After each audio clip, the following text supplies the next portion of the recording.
Hello दोस्तों, नमस्ते। कैसे हैं आप सब? मैं आपका दोस्त मनीष कुमार मनानी लेकर आया हूँ आज का नया वीडियो। टॉपिक आपने पढ़ ही लिया होगा। भगवान श्री कृष्ण जी कहते हैं कि कोई अगर आपको नीचे दिखाने की कोशिश कर रहा है तो आप समझिए आप उस इंसान से पहले से ही ऊपर है। वो तो कोशिश करेगा ही आपको नीचे दिखाने की, लेकिन आप समझिए कि आप उस इंसान से पहले से ही ऊपर है।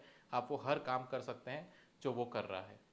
किसी से भी खुद को कंपेयर मत कीजिए। ये ज़िंदगी वैसे ही बहुत छोटी है, अगले पल में क्या हो जाए क्या पता।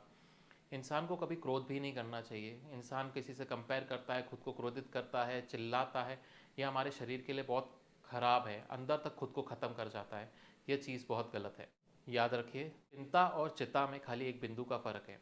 सलाह देने वाले लोग हज़ारों मिलेंगे, लेकिन साथ देने वाला खाली आपको एक ही मिलेगा, वो आपके भगवान, और भगवान के रूप में आपके माँ बाप। इसलिए अपने माँ बाप से हमेशा उनका आदर सत्कार कीजिए, उनसे बना के रखिए, कभी भी उनसे चिड़चिड़ मत कीजिए, क्योंकि in the end family friends कोई से भी ज़्यादा आपको माँ बाप ही काम आएंगे, भगवान ही काम आएंगे। लोग आपके पास आ रहे हैं, आपके साथ रहना चाहते हैं, कहीं ना कहीं वो अपना मतलब सिद्ध करना चाह रहे हैं। आपकी जेब में कितना पैसा है इस वजह से आपके साथ रह रहे हैं, लेकिन अगर आपकी जेब में पैसा नहीं होगा तो सोचिए आपके साथ कौन रहेगा। बिना मतलब के आपके पास कोई नहीं आएगा। टेंशन लेने से होगा क्या? स्ट्रेस पड़ेगा, माइंड पे प्रेशर पड़ेगा, बीमारियां बढ़ेंगी, हाइपर स्ट्रेस पड़ेगा, क्या होगा? इसलिए टेंशन ना लीजिए। आप इंसान के लिए जितने अच्छे काम कर लीजिए, 100 अच्छे काम कर लीजिए, लेकिन आपका एक गलत काम वो याद वही रखेगा कि आपने एक गलत काम उसके लिए क्या किया था। आप कितने ही 100 अच्छे काम कर लो, लेकिन वो याद वही रखेगा जो आपने उसके साथ एक गलत काम किया है। आपका मन शांत तभी होगा जब आसपास के दुख खत्म हो जाएंगे। असली रिश्ते और रिश्तेदार वो नहीं जो खून से बंधे हुए हों, भाई बहन या रिश्तेदार वगैरह। असली रिश्ते वही हैं जो दुख में आपके साथ खड़े रहें, जो खून के रिश्ते के अलावा भी होते हैं, दोस्त वगैरह। असली रिश्ता वही है जो दुख के समय में एनी टाइम 24 आपके साथ खड़ा रहे। वही असली रिश्ता है। खून से बढ़कर भी वही रिश्ता है जो वक्त के काम आए। आप एक काम कीजिए, रात को सोने से पहले सबको माफ़ कर दीजिए। जिन जिन लोगों ने भी आपको हर्ट किया है उनको माफ़ कर दीजिए। इससे आपको आपके माइंड को बहुत ही आराम मिलेगा और आप टेंशन फ्री भी रहेंगे। और अगर बाय चांस आपने किसी का मन दुखाया है तो मन ही मन आंखें बंद करके भगवान के सामने हाथ जोड़ के या रात को सोने से पहले उस इंसान से बोलिए कि भाई तू मुझे माफ़ कर दे, मैं आगे से ऐसा नहीं करूँगा।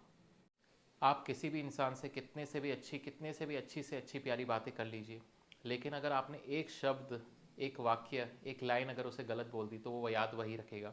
आपका कितना भी अच्छा करा हुआ वो सब भूल जाएगा, लेकिन आपने एक शब्द कुछ भी अगर उल्टा सीधा बोल दिया या कुछ भी कह दिया तो वो याद वही रखता है। याद रखना ये 3 बात जो मैं बताने जा रहा हूँ।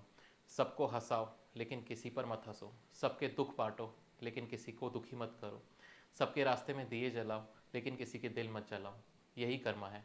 यह कर्मा है मेरे दोस्त। जैसा आप करोगे वैसा आप पाओगे, जैसा आप बोओगे वैसा आप खाओगे। यह सोच आपको बदलनी होगी। ये गंदे विचार आपको अपने मन से और अपने माइंड से निकालने होंगे। कोई अगर तरक्की कर रहा है तो ये बहुत नीच सोच है, बहुत गंदी सोच है। भगवान ने सबको अपने अपने हिसाब से दिया है। कोई आगे बढ़ रहा है तो वो उसकी मेहनत का है। उसे जलो मत यार, उससे बराबरी करो। कभी भी इंसान से जलना नहीं चाहिए, आपको उससे बराबरी करना चाहिए। वो आगे बढ़ रहा है तो भगवान उसको अपनी मेहनत का दे रहा है, आप अपनी मेहनत कीजिए। इसलिए किसी से भी जलिए मत, ये सोच बहुत बुरी है। दोस्तों, मैं आपको यही कहना चाहूँगा कि अपनी खुशियाँ हर किसी के साथ बांट लीजिए। अपने दोस्तों के साथ बांट लीजिए, या आपका एक दोस्त जो आपका बेस्ट फ्रेंड हो बचपन का उसके साथ बांट लीजिए, या अपने हमसफ़र के साथ बांट लीजिए। आपके दिल को और माइंड को बहुत अच्छा लगेगा। लास्ट में मैं यही कहना चाहूँगा कि भगवान श्री कृष्ण जी के साथ भी बहुत कुछ छूटा। हमें उनसे बहुत कुछ सीखना चाहिए। पहले उनकी माँ छूटी, फिर उनके पिताजी छूटे, उनके साथी छूटे, नंद किशोर जी छूटे, राधा छूटी, गोकुल छूटा, मथुरा छूटा, लेकिन एक चीज़ जो उनके चेहरे से कभी नहीं छूटी वो है थी उनके चेहरे की मुस्कान और पॉजिटिविटी। हमें उनसे लाइफ में बहुत कुछ सीखना चाहिए। हमें स्ट्रेस फ्री और टेंशन फ्री रहना चाहिए। हमें माइंड को पॉजिटिव रखना चाहिए ऑलवेज़, ताकि हम कुछ अपने ज़िंदगी में बहुत कुछ कर सकें और अपने माँ बाप का ध्यान रख सकें।